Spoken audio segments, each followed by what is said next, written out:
Playoffs or natty, that was the decision that Paul Finebaum had to make for Ohio State in 2026. He was asked the question on ESPN Cleveland 1000, and he had to answer if Ohio State is more likely to miss the playoffs or win the national championship in 2026. Good thing for Paul, he answered correctly. Welcome into the Buckeye Huddle podcast. I'm your host, Jon Rhoades, also known as JR. You may know me from some other places. I have a Big Ten podcast I do stuff on, but have been a lifelong Ohio State fan, somebody who has covered Ohio State, and somebody who grew up in Columbus. So appreciate you being here and appreciate you listening in to the Buckeye Huddle podcast. As today we are covering what Paul Finebaum had to say. Before we get into that, though, please do head on over to Buckeye Huddle. Head on over to the Huddle forum over there, the message board, talking about everything Ohio State over there. Come join me, Mark Givler, Kevin Noon, Andrew Ellis, all the guys over there providing you great Ohio State coverage and conversation about topics like this one. Okay, let's talk Paul Finebaum. So Paul Finebaum was on a radio show just the other day, and he was asked, is Ohio State more likely to either miss the playoffs or are they more likely to go and win the national championship? Here is what Paul had to say. Paul, Ohio State plays at Texas. They play at Iowa. They play at Indiana. They play at USC. They host Oregon, and they host Michigan. Do you think it's more likely that this is a national championship team or one that misses the college football playoff with that schedule entirely? I would say more likely they win the national championship than miss the playoffs. I think last year they got bored. After beating Texas, they just kind of sleptwalked through the season, but they have just so much talent on the team. Those games sound daunting, but playing on the road at Iowa, I've heard this routine a million times. Usually the better road team wins. That's not a place where you're getting massive upsets. I think Indiana will be very good, but I don't see how they can replicate. USC is a little bit of a mystery to me, and I'm not concerned about Michigan at all.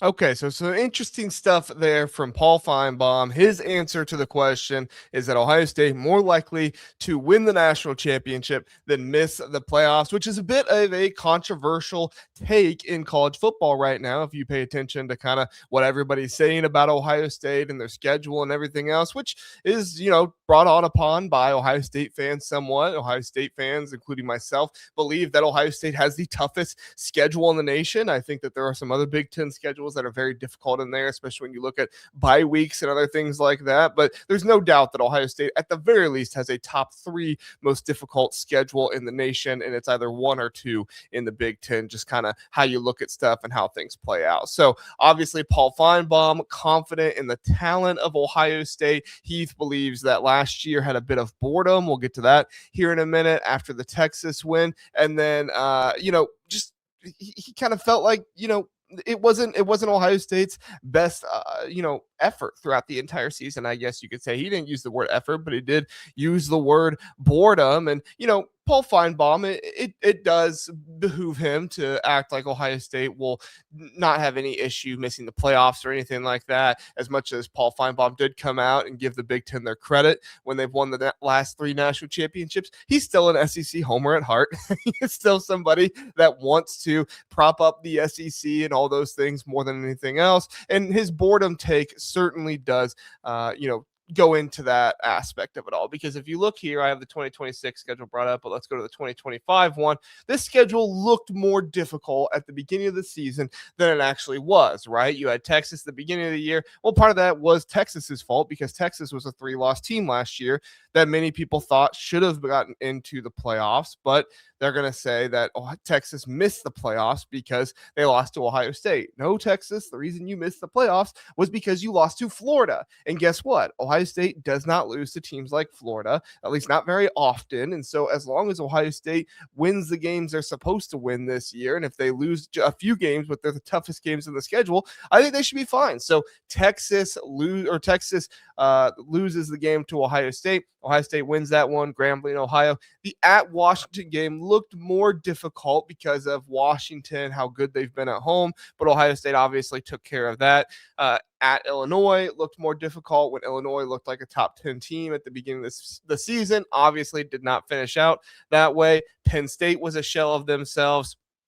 Michigan, yes, they did win 9 games last season, but they were not as good. And so you look at that entire schedule there, it looked more difficult than it actually turned out to be. So there is an aspect of maybe some of the boredom idea that last year, but I don't think that was the issue with Ohio State. I don't think that's what Ryan Day allows to be the issues with his team. I think last year the issue for Ohio State was that they did not face the weaknesses that they had against their team until the very end of the season. Offensive line was obviously something that was an issue with how they were able to handle stunts and things like that. The offensive line was very good throughout the year, and you saw a little bit of a struggle against Penn State. You saw a little bit of a struggle at times against Michigan, but those were two defensive lines that were not nearly as good as Indiana and Miami, at least not throughout the entire season. They were as good as those teams. So obviously Ohio State made the proper adjustments in those games, but when you go up against two of the most difficult teams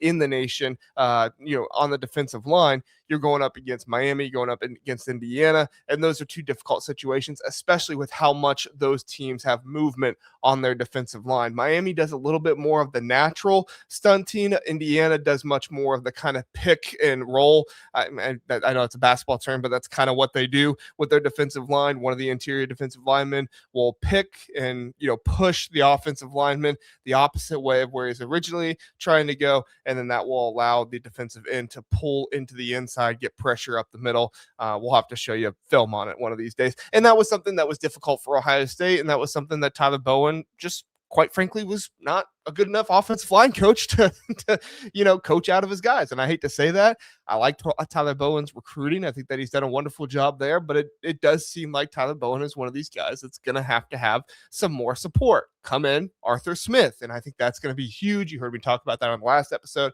so I'm not going to get into that a whole bunch, but to me, the offensive line, Arthur Smith, his impact on it is going to be huge this year because that was one of the major weaknesses that Ohio State just never really saw great resistance to. Even Texas did not have the defensive line of Indiana, at least execution-wise. They probably had more talent. I think if you look at like the drafting and stuff like that, Texas will have more draftable talent, but you also had a guy in Pete Kwiatkowski who was much more of a back-end type of defensive coordinator rather than the front seven, which is, in my opinion, that's what I prefer. I prefer defensive coordinators that specialize more on the front seven than the back end, and I think that's one of the reasons why Texas probably went with Will Muschamp over Pete Kwiatkowski. Even though I do think he's a good defensive coordinator, I can see wanting that. And that'll be an interesting part of the Ohio State-Texas game coming up. So I wouldn't necessarily call it boredom. I can see where Paul Finebaum gets that take at, but let me know what you think. Do you think Ohio State got bored? I don't believe so. I think it was more of they did not face the talent that they faced against Miami and Indiana during the regular season, but you let me know. Would love to know what you guys think in the comments below. Now, talking about this season, so let's go to 2026.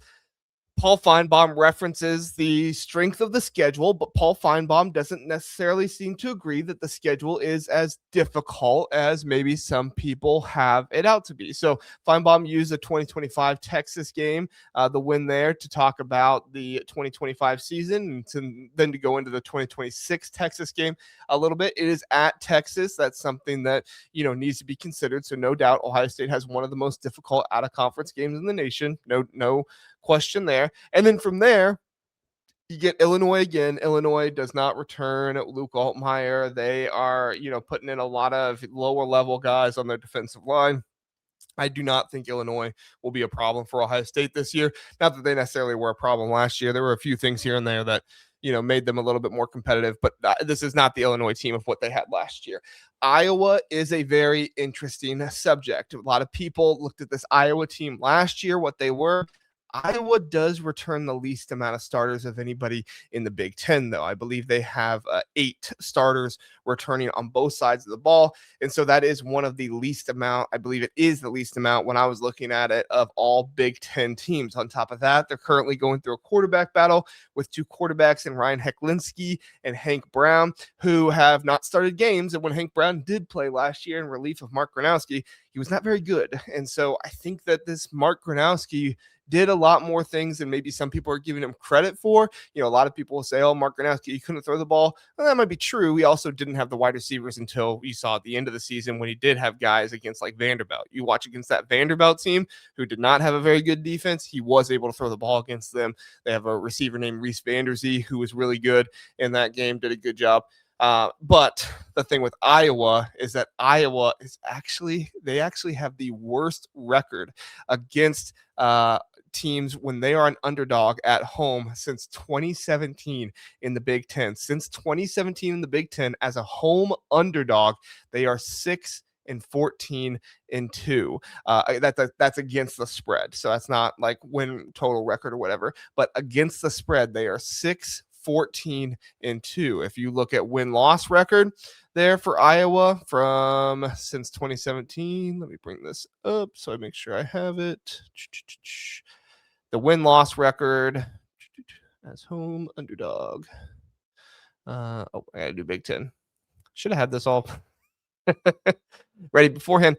They do have the worst record win total since 2017 as well. 4-18 since 2017 as a home underdog. So, you're going to get a lot of Iowa fans who reference, some wins here and there and stuff like that they were able to have back in the day. Obviously, they did get Ohio State one time when they were at home. But just because Purdue got Ohio State when they were at home one time did not mean that Purdue was going to get them again. I listen, I think Iowa is a well-coached team. I think they are a good 8-4, 9-3 type of team. Could they get up to 10-2? I think that last year they showed that every now and then they have the ability to get up to 10-2. I don't think that means that we need to have an expectation for Iowa to be this playoff team or anything this season. I do think they have sometimes a reputation that, makes people just kind of look down on them. But I think if you're evaluating the team this year, this is not an Iowa team that is who they were last year that's going to give Ohio State this huge battle. They still could.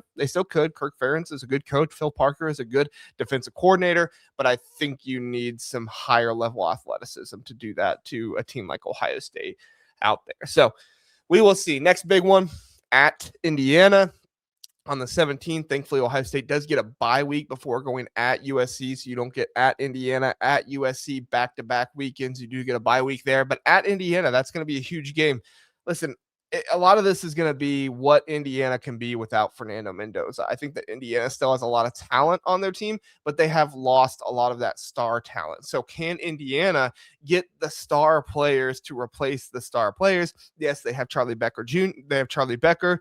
They brought in Nick Marsh. I think those are 2 guys that are going to be star players for them. But is Josh Hoover going to be anything that Fernando Mendoza was? Fernando Mendoza was a good passer, but one of his biggest strengths was his ability to run the quarterback draw, be able to get to the second level and pick up first downs. You saw it on, I believe it was 4th and 5 in the red zone when he was able to run the quarterback draw and get the touchdown. That was, the big one where he was like, diving to get a touchdown and everything there. So that was a huge part of Fernando Mendoza and what he was able to do. If you watch that Indiana team last year, Kirk Cignetti and his offensive coordinator's willingness to call the quarterback draw, to call the run plays on 2nd and 15, to call the quarterback draw on 3rd and 5 and stuff like that. It really was a gamble that oftentimes worked out for them more often than not. So I'm not trying to say that Indiana's not going to be good next year. I think they will be good. I think they will be a team that's going to contend for a playoff spot at the very least. But I look at this Indiana team and I do wonder, are they going to be able to replicate exactly what they were last year? I think that they were at a very special team last year. And I think that if expectations are they're just going to go undefeated and win a national championship again, those expectations are going to be a little too high. I think Indiana could still be a playoff team, still a team that's definitely going to contend with Ohio State, especially being at home, but not the same team as they were last year, I don't think. Going from there at USC, I understand a lot of people concerned about this one as well, but